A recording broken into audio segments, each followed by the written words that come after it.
What's going on, Andy? What's going on, brother? Let me take the internet off. I think the internet's, the internet's acting pretty decent down here. I just got back. I had to load that crap up and put it up. All empty, all clear. Obviously, I'm ex-military. I don't have to be Yoki Stirrup and all them other people. GHG Hustle and all the other stuff. Oh, no contract with these people or anybody else. I am tired. I got to break that rifle down and clean it. I'm not going to do that on here, which I actually recorded. I recorded my actions, but because yesterday I had a headache, my eye was swollen and hurting.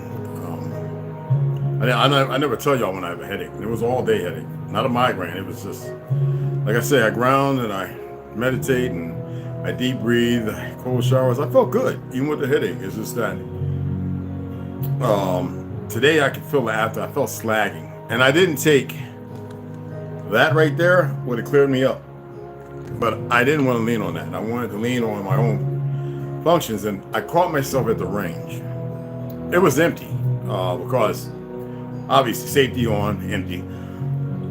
Well, like when I'm home, I grab it by the barrel and I didn't space it towards the door. I turned around with it and I caught myself and I put it up. I was like, why didn't you just put that down? You know what I mean? To guard your privacy and abide by community guidelines. Yeah, no kidding. Anyway, they want to give me that nonsense. Community guidelines, I can show a firearm. I'm not somebody who's into politics and all that other stuff. Besides that, I watch a whole lot of people who are monetized shooting all kind of firearms and all that other stuff. And I'm not going to tolerate any racist ideology or narratives like NAFTA, this, that, and other, or fake politicians on my ancestral soil, because I will sue every damn body. That's to YouTube stat. I will sue the shit out of you. Believe me, I studied case law, and I will sue you just like we did Chase Manhattan. They're about to get sued. They're about to get hit anyway because they're another crooks.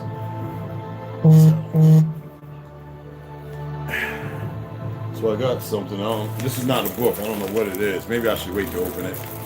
I'll wait to open it. Let me get into reading and get this out of the way because I'm hungry. I am famished. So let's go ahead and get with an original history of ancient America. Whew. I am tired. So the rifle performed as expected. Whenever you have a new bolt, it's got a film. I used the mineral whatchamacallit cleanse. I cleaned it off. I lubed it. I put it in, and I operated it, and it did expect it. I had to charge it a few times. I had to. It's the bolt. It's brand new. It failed to eject one time, and it failed to load because it's stiff. But once it got heated up, and everything worked, it worked the way it's supposed to. You know what I mean? So, like I said, I like gunsmithing. I like designing stuff. I know all the names and parts and stuff. I just don't get into those conversations because I find them lacking. It's like some kind of ego or, the Johnson wee thing or whatever. You know what I mean? I actually saw somebody from the res, somebody transitioning, whatever. This individual, he, about 6 foot tall, the boobs, the whole thing. Very good friend of the person I used to deal with, and wonderful person in the community. Had an issue with drugs at one time, but went to New York, and I was surprised that he was able to get his act cleaned up. He was like, "Hey, James," I was like, "Hey," and he says, "What do you think about this LGBT stuff?" I says, "I think it's detestable what they're doing to the children." He says, "There's more of us who detest that than there are the ones." And he says, "A lot of our people aren't mentally well." And he's ex-Army from a long time ago. And it was a light to hear somebody standing there and these weird people walking by like they want to say something. Liberals over here, they think they're, and I says, "Look at them." They turned and looked away, and he says everything's going because he makes cakes, he makes clothes, he makes women's clothes. Like, he's really good at it, y'all. And it was a breath of fresh air to hear somebody who's living that life, who I respect, address it. And I says, first of all, it should never be pushed on the children. That is something that's really bad. And to see the government stand beside and partake in it makes me think of FBJ, or Biden there, whichever one it is, kissing on the children. And Epstein Island, there's plenty of them out there. I can't say no more to that. I'm not out there chasing them, but it's happening. And it's sad, but it was a breath of fresh air to see him. Okay, I'm not gonna say his name, you just don't do that. And for him to address it, it was just like, and I knew that he wasn't with that because he's got nieces and nephews and all that. Yeah, because if you come and watch the live, because I think he watched some of the videos, he knows who we are too. Appreciate you, bro. Yeah, you ought to seen the little Chinese are walking around real cocky too, the foreigners. And then some of the ones who, for some reason, this came up over here that speak good English. I'm like, but even though I'm not worried because a lot of them, some of them Pelicans are walking around looking at them with some hate, and I'm like, oh, just don't let that go down, because I'm not with all that. You might think I am, as long as we're talking about older, like women and stuff like that. I'm just not with it. I know what's going on, but these people here let things happen. So it's, either they change up, correct it, or they ride with it. And it's not even because I have Chinese relatives. They don't even. It's not even about that. You know what I mean? It's like the enemy of my enemy is not my friend, because they're enemy to everybody if they're on my soil with the wrong reasons or purpose, without addressing, coming and saying hi. It doesn't matter if they're ignorant to the truth of history. The enemy of my enemy is not my friend. So I had to change that up. Let's go ahead and get into a little bit of George Jones, an original history of ancient America. I am pretty hungry, people, so we're going to attempt to read this and make this kind of quick, not too rushy. But I appreciate you guys taking the time and the patience. I might upload the video. We'll see. I already cropped it and all that good stuff, edited. So we'll see. Last time we were talking about was Apollo at Rome, but not Elagabalus, to the exclusion of Jupiter as the chief deity. And here we go with these names of so-called astroplanes or planets. And hopefully by now you actually know what planets mean. Now, the celebrated statue of the Apollo Belvedere represents the god in the attitude of having just discharged an arrow from his unending. Why do they misspell things? Unending bow. The attitude, look, and general action embrace that moment of time during the flight of the feathered shaft. All this is merely symbolical of the sun. Check that out. Symbolical of the sun. We're talking about Apollo Belvedere, which represents the god in the attitude of having just discharged an arrow. So whenever you hear somebody says Belvedere, remember. Anyway, for the statue illustrates the triumph over the Deucalian deluge. Deucalian or Deucalian deluge. And deluge is something great, you know what I mean? As does, after that deluge, the stagnated waters created an enormous monster from the muddy slime called Python. For example, pestilence. Python, pestilence. An Apollo, for example, the sun, killed the monster with his arrows. Sunbeams. You peeping it now? You getting this? Check it out. And the statue of the sun god represents, in his triumphant look and lip, the ease and certainty of his unerring aim and victory. Unnerving, I think it's supposed to say. Unerring, maybe it's a word. I never heard of it before. Unerring aim and victory. Now, Apollo, therefore, is the sun, and as such was regarded as and adored by the Tyrians. And such was the devotion to the golden statue of their god, that at the last siege of their city, according to Plutarch, they fastened it with chains of massive gold, and even nailed the feet of the statue, and thus doubly secured it to the chief altar in the temple of Hercules Apollo. What are the seven sisters, the seven horns or crowns on the statue of so-called liberty, to which that is not the Statue of Liberty? What god does that represent? It's not a female, people. Anyway, who being the chief object of worship by the Tyrians, believing that it was the flame of life,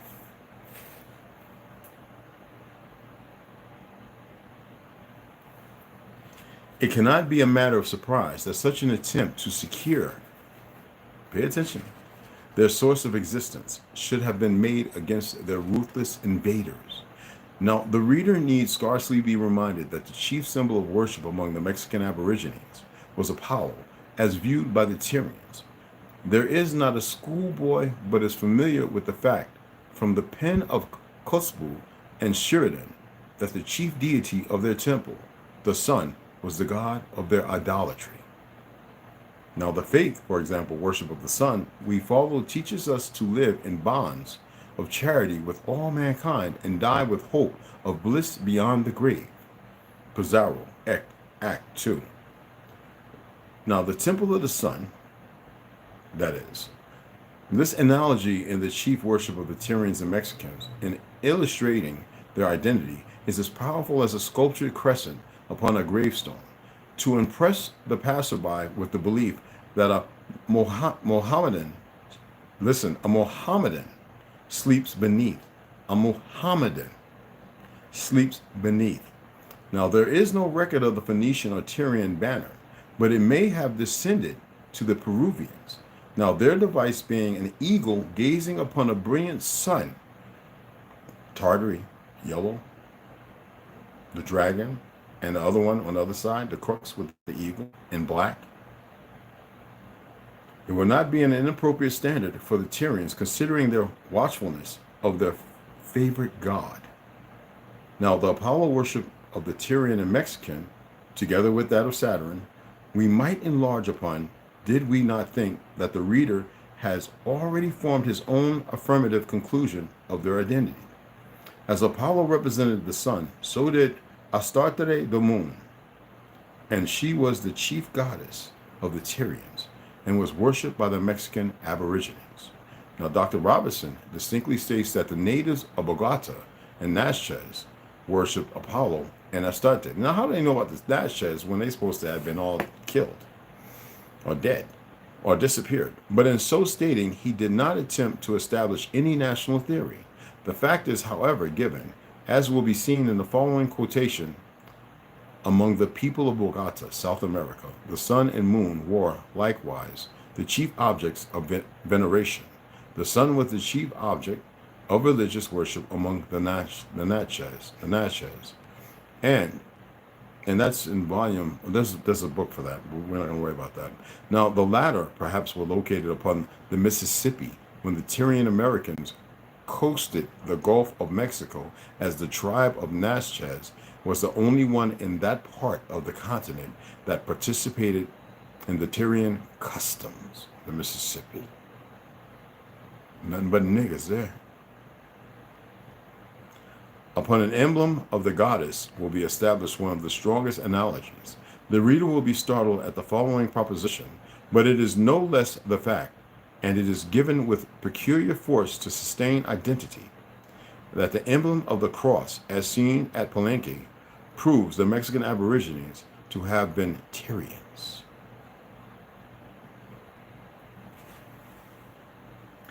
In the first book of Kings,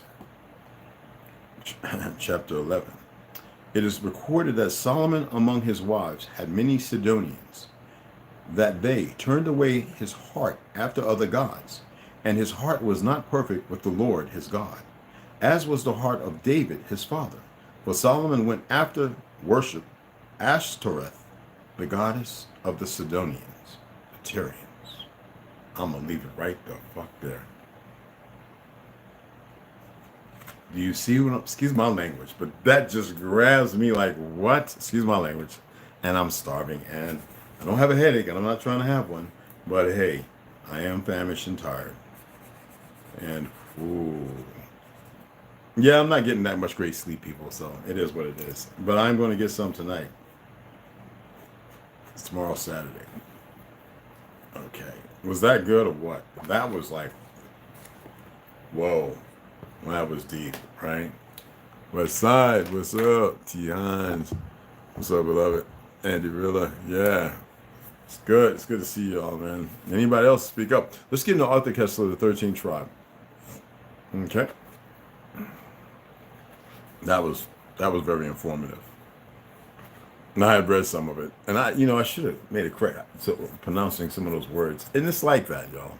It's like that sometimes. All right, here we go. Nearer to home, Jewish proselytizing reached its peak in the Roman Empire between the fall of the Jewish state and the rise of Christianity. Many patrician families in Italy were converted, but also the royal family which ruled the province of Adaban Philo speaks of numerous converts in Greece, and Flavius Josephus relates that a large proportion of the population of Antioch was Judaized. What the hell? Anyway, St. Paul met with proselytes on his travels more or less everywhere from Athens to Asia Minor. In the fervor of proselytism, the Jewish historian the Reinach wrote, was indeed one of the most distinctive traits of Judaism during the Greco-Roman epoch, a trait which it never possessed in the same. What in the fuck is that? Hold on, y'all.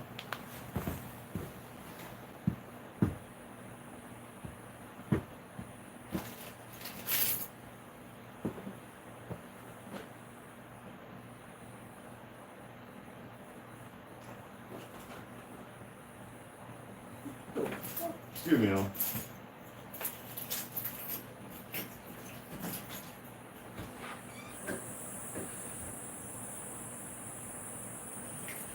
What's in there?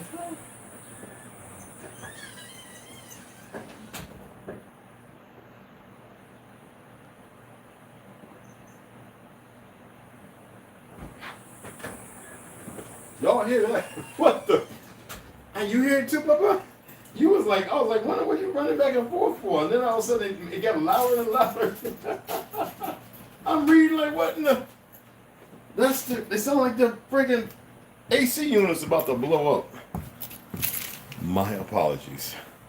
What the heck? Yeah, I thought it was like cicadas, and it's not even season for them. Like right in the window. God, dope. Now let's get back into the read. My apologies.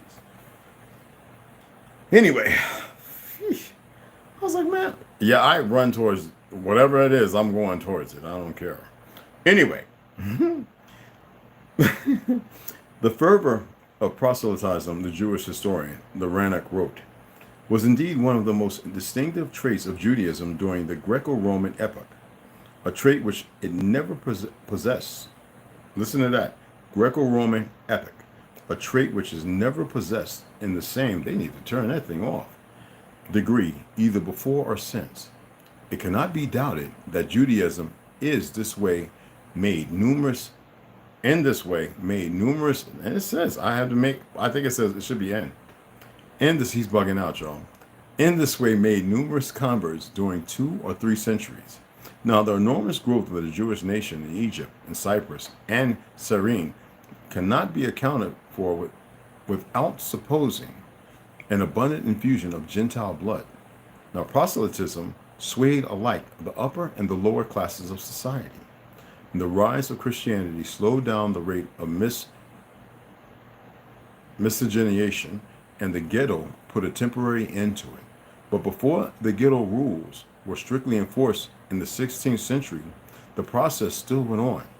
This is shown by the ever-repeated ecclesiastic interdictions of mixed marriages. For example, by the Councils of Toledo, 589, the Council of Rome, 743, and the First and Second Lateran Concilius, 1123 and 1139, or the edict of King Ladislav II of Hungary in 1092. Those were years. Remember when we go back, we go all the way back to the 6th century, but 589 is pretty much laying it out. That all these prohibitions were only partly effective is shown, for instance, by the report of the Hungarian Archbishop Robert von Grain to the Pope, AD 1229.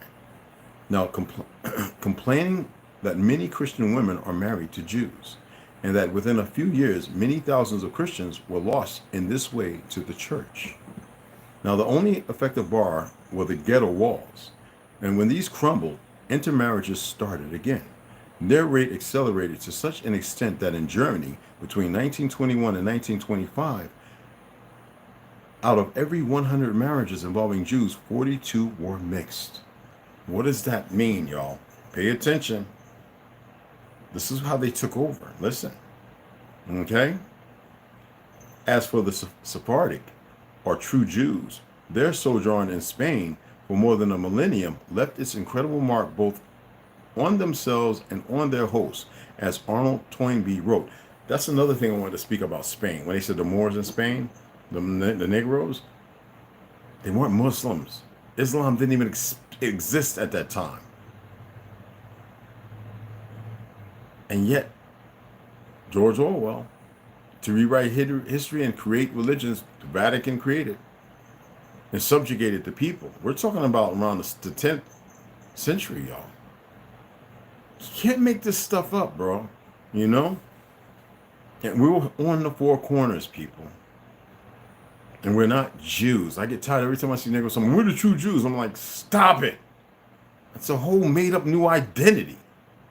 Like, stop. And racism is the way we lived. These bastards took it and pumped themselves up anti-Semitic. You remember the individual, not even a rabbi, who says, whenever you have an issue, just tell them they're being anti-Semitic in 1942. Can't make it up. The liars of life. So anyway, as Arnold Toynbee wrote, there's every reason to believe that in Spain and Portugal today, there's a strong tincture of the blood of these Jewish converts in Iberian veins, especially in the upper and middle classes. Yet the most acute psychoanalysts would find it difficult if samples of living upper and middle class Spanish and Portuguese were presented to him to detect who had Jewish ancestors. Now, the process worked both ways. After the massacres of 1391 and 1411, which swept the peninsula, over 100,000 Jews at a moderate estimate accepted baptism, but a considerable proportion of them continued to practice Judaism in secret. These crypto-Jews, the Marranos, prospered, rose to high positions at court and in the ecclesiastical hierarchy, and intermarried with the aristocracy, but I can't stand that word. It's aristocrats, people. After expulsions of all unrepentant Jews from Spain, which was 1492. Why is I got a book 1491 and 1493? And Portugal, 1497. Now, the Marranos were regarded with increasing suspicion, and many were burned by the Inquisition. The majority immigrated in the 16th century to the countries around the Mediterranean, to Holland, England, and France. Once in safety, they openly reverted to their faith, and together with the 1492 and 7 expellees, founded the new Sephardic communities in these countries.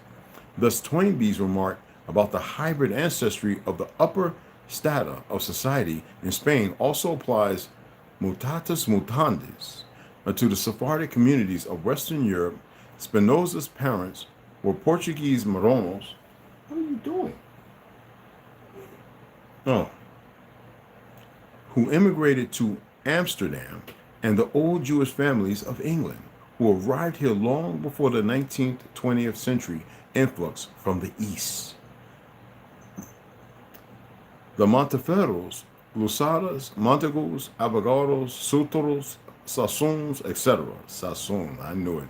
All came out of the Iberian mixing bowl and can claim no purer racial origin than the Ashkenazis.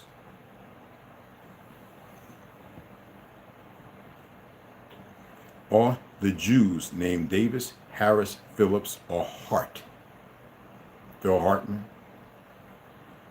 Harris, Davis, Phillips, Captain Phillips. One distressingly recurrent type of event was the miscegenation by rape. That too has a long history starting in Palestine. And we are told, for example, that a certain Judah ben Ezekiel opposed his son marrying a woman who was not of the seed of Abraham.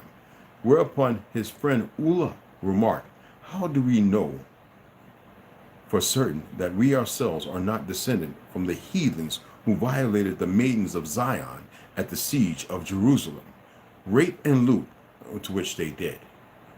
The amount of the latter, often fixed in advance, was considered a natural right of a conquering army.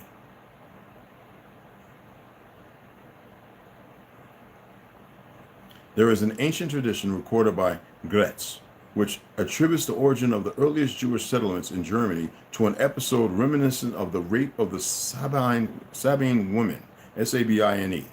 According to this tradition, a German unit, the Vangioni, who fought with the Roman legions in Palestine, the Negroes, had chosen from the vast hordes of Jewish prisoners the most beautiful women. When they say that, we're talking about the truth of who are some of our relatives on the four corners. Had brought them back to their stations on the shores of the Rhine and the Main, and had compelled them to minister to the satisfaction of their desires. The children thus begotten of Jewish and German parents were brought up by their mothers in the Jewish faith, and their fathers not troubling themselves about them. It is these children who are said to have been the founders of the first Jewish communities between Worms and Mayans. In Eastern Europe, rape was even more common. To quote Fishberg again, says, "Such violent infusion of Gentile blood into the veins of the flock of Israel has been especially frequent in Slavonic countries. One of the favorite methods of the Cossacks to wring out money from the Jews was to take a large number of prisoners, knowing well that the Jews would ransom them, and that the women thus ransomed were violated by these semi-savage tribes. Goes without saying. In fact, the Council of the Four Lands, as its session in the winter of 1650, had to take cognizance of the poor women and children born to them from Cossack husbands during captivity, and thus restore." And if y'all seen those pictures, those black eunuchs and all that, and them half-bred mulatto women, the history's there. Anyway, and thus restore order in the family and social life of the Jews. Similar outrages, war, again perpetrated on Jewish women in Russia during the massacre in 1903 and 05. Remember I was talking to y'all up until World War I. The rest of the handful of Khazarians that fought in that war, well, they were still in the millions. What happened before World War II? What happened to all those men?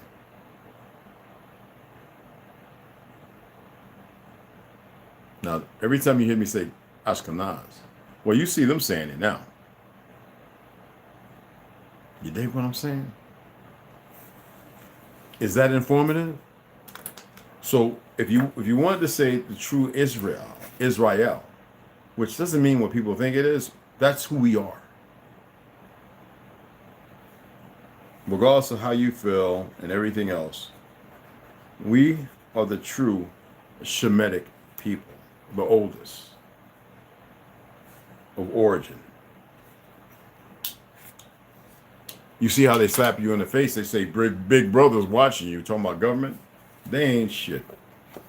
They'll lie. Let me check this. Turn this off. I gotta put water in there. Oh, I forgot to pick up distilled water. All right, let's get into Lo Behold a Pale Horse by Mr. William Cooper. I did show. Okay.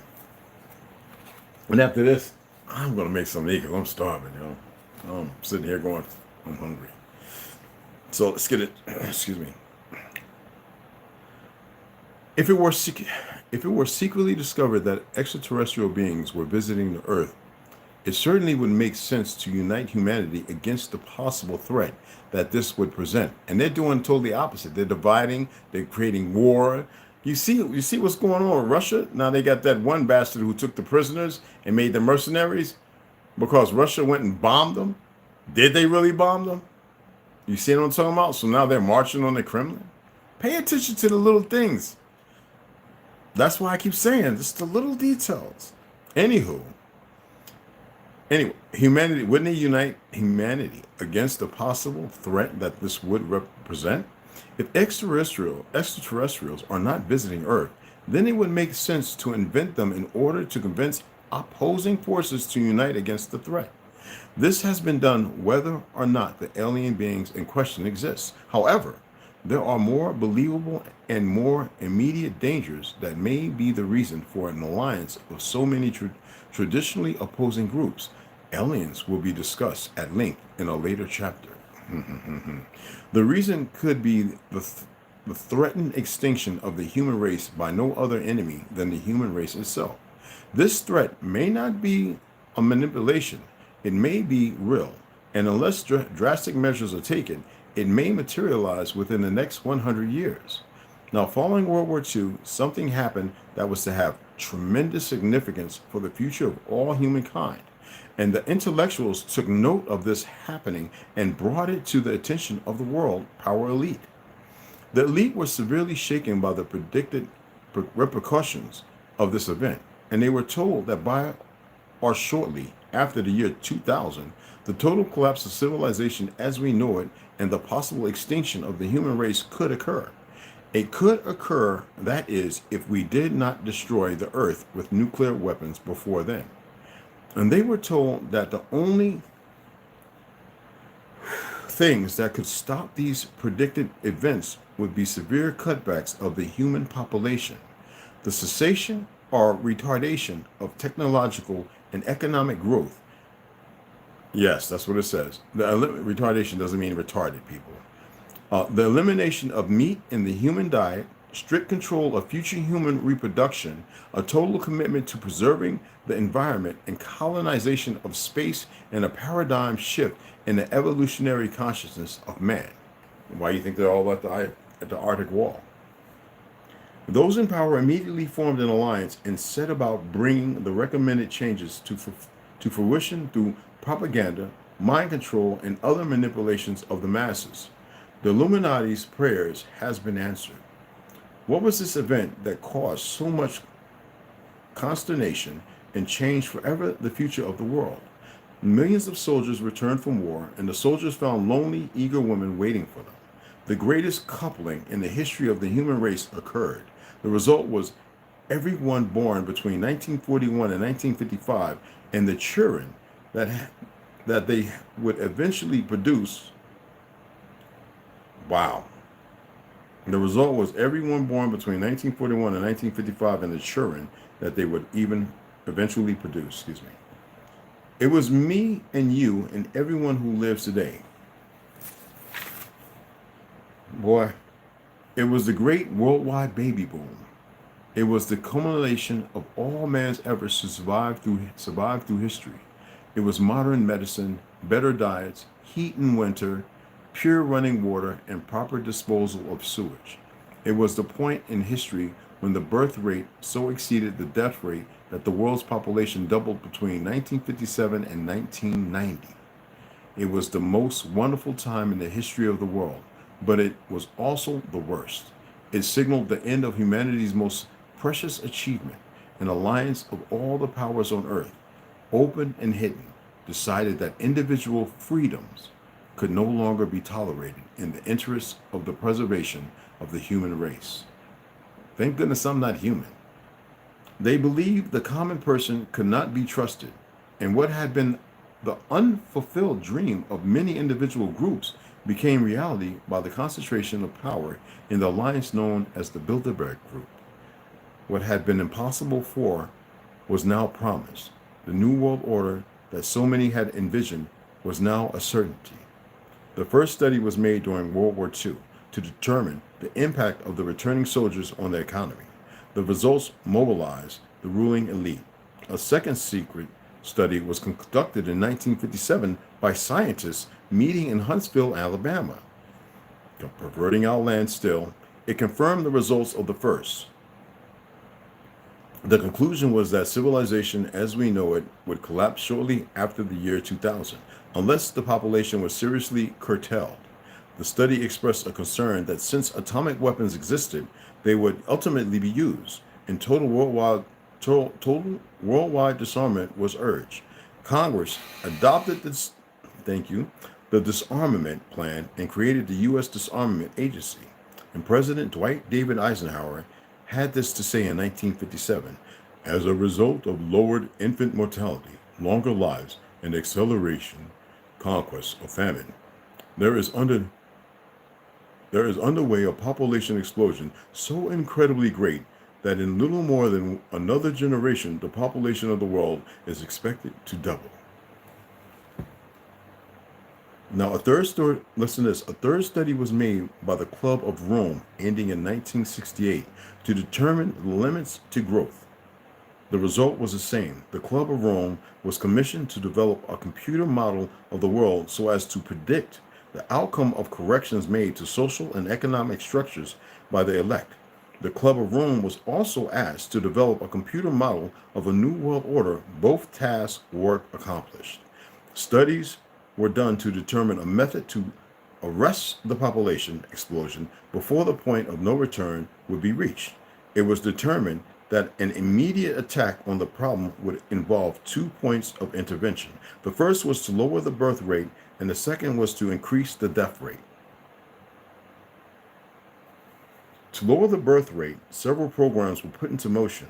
The first was the development of positive birth control methods using mechanical diaphragm and condom, chemical foam and birth control pills, and medical sterilization, abortion, and hysterectomies. Remember Detroit? All those sisters going into them hospitals, not the pale skins, and they were having hysterectomies done for nothing when they weren't supposed to be done.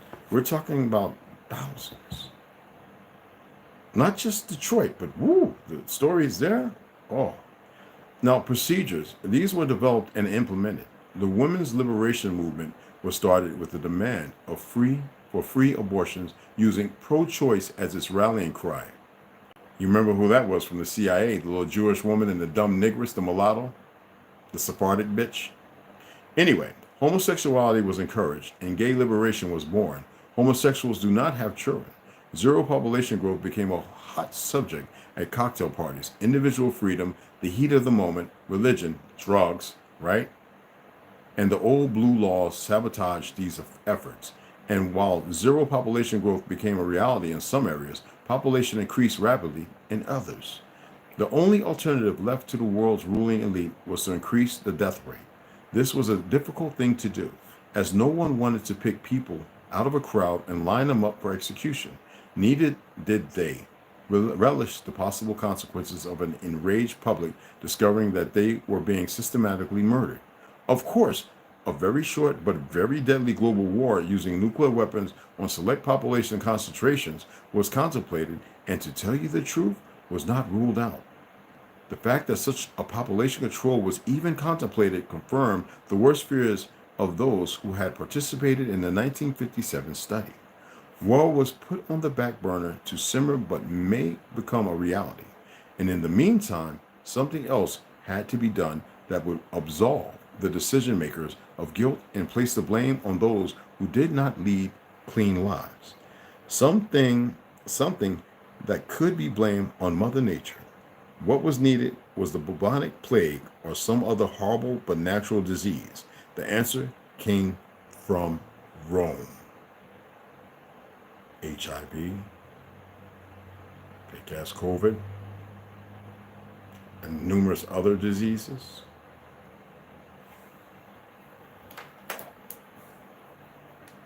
Next, we get into some top secret stuff.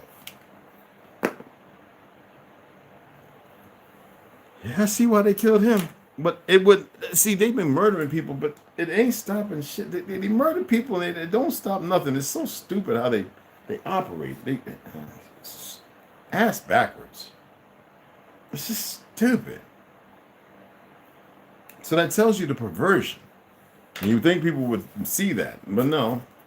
I've got a job to do. I've been trained, millions of dollars spent. I got to get in the field, and I've got to execute and murder and blah, blah, blah. Just the disease and the sickness of it all. It's terrible. Original Lone Wolf, much love. What's going on? Hey, Snoo Herbo. I took care of a woman sterilized in the military, and the wives were told to take these vitamins if they wanted to stay on their bases. Turned out it was, yes, very true. Oh, what's going on? Hey, Young Cherry, if you're watching, I sent you love back. Appreciate that, bro. $5, perfect, bro. Appreciate it, man. And anybody else, y'all welcome. Hey, salute, brother. You already know. Your blur. So, hey, I appreciate everybody coming in. I'm hungry. We're at 50 minutes. I made the read this time, y'all. I'm gonna edit the video. It's no gimmick, so you can see I'm having some issues with that. It's the same one I built that fired well with the other bolt, but this one, because it's brand new, it has to be worn. That's what the whole purpose of going running the rounds to it. I didn't record all the rounds that I ran through. I just recorded about maybe 80 rounds. So I went ahead and ran another 60 rounds through it. No, and it's flawless. And I'm talking about iron sight. I'm like at 25 yards. I'm like this in the group.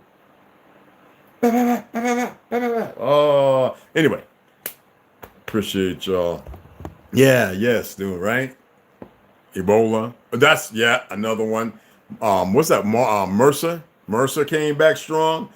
The bubonic plague in some places. The measles. Remember the stronger one. A number of things. Oh man, it's right. You know what I'm saying? It's crazy. But hey, man, we got a new subscriber. I don't know your name. You have a comment, I'll subscribe to your channel, even if I'm the only one. I appreciate you. Share this, bring some more people. A lot more reading to do. Some things I stated, I might have been a little off, but I'll make the corrections. Don't worry. Like I said, I gotta eat. I'm a little foggy. It's not a bad fog. It's just, you know. So I'll hit y'all. It's coming in, y'all. Well, this time it's gonna be a full beard. You watch how quick my beard grows, y'all. Y'all gonna be like, damn, I'm shaving this off tomorrow. Shave this off again. I don't like to shave it. I like to give it like 5 or 6 days, you know. But anyway, love y'all, my beloved sisters, most powerful beings on earth, and my brothers, the strongest. Keep it y'all later. Hey, Westside. Hey, y'all, Westside's thinking about doing a podcast tonight. So probably, you know, vampire hours. All right. I'll do my best to be there, brother. Even if I'm stretched out, you know what I'm saying? I'll make sure the volume's off in case I go to snoring. But anyway, look, y'all have a good one, all right? I'm sorry.